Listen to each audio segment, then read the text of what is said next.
Hi, I'm Dr. Peter Coleman, and today we're going to be talking more about how normal brains work, because when we understand how normal brains work, we can see how the disease of addiction develops, and we can also see the obvious things that people can do in order to get complete freedom.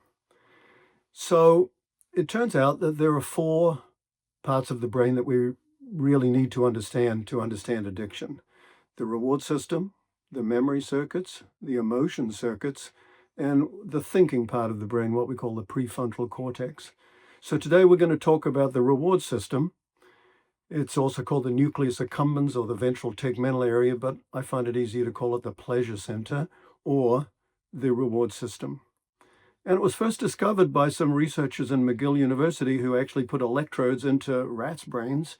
And they found that if they put it in one part of the brain, it made the arm move or the leg move or the tail flick or something.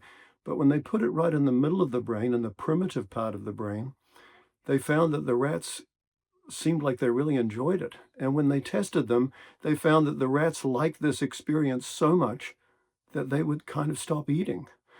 And they would even walk across electrical plates and get electric shocks in order to be able to press a lever in order to be able to get this experience. And they would do it over and over and over. And so they knew they were onto a really powerful part. And what they had found was the reward system of the brain. And as far as we know, all mammals have it, and us humans certainly have it. And when I ask people why we would have a reward system in the brain, when I give talks, most people will say, well, so that we can be happy and stuff. And that's a good answer, but it's not right.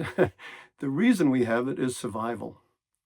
We get that dopamine surge that happens in the reward system when we satisfy our basic needs for survival, basically food and sex.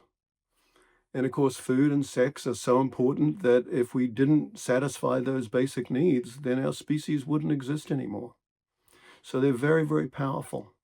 And they're deep in the primitive part of the brain, so they're below the conscious control, below the control of the prefrontal cortex. They're difficult to control, and we see all sorts of evidence of just how powerful that is. We have a large obesity problem because we now have cheap food that stimulates dopamine in the pleasure center, and it's cheap and easily available. And it's not like when we were hunters and gatherers, so people tend to overdo it. We see all sorts of people get in trouble with sex drive.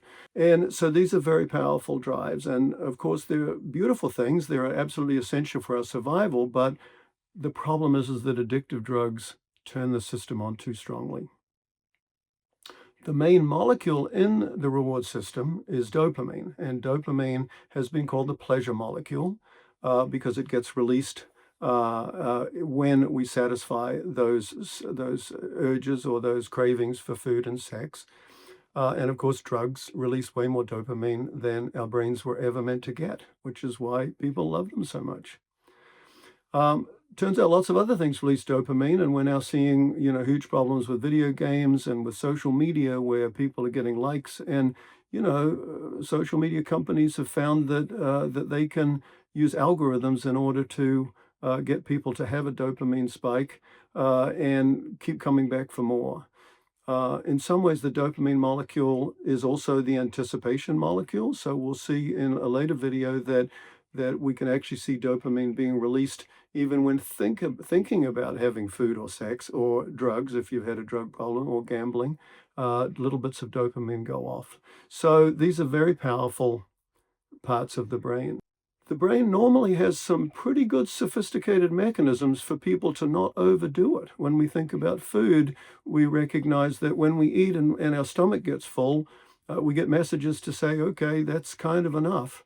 And also the reward system gets less sensitive, so that the same amount of food doesn't release quite the same amount of dopamine as it used to.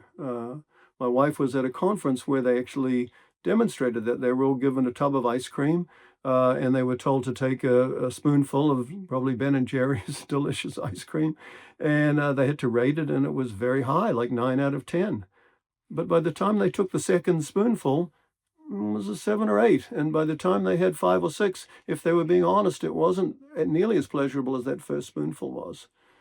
The problem is drugs kind of override that system, and so like if someone's using cocaine, they usually just keep going until it's all gone or they've run out of money. These are very powerful parts of the brain. After we get the dopamine spike in the pleasure center, what happens next is that messages immediately go to those other three areas of the brain. They go to the emotion circuits, to the memory circuits, and to the prefrontal cortex, the thinking part of the brain.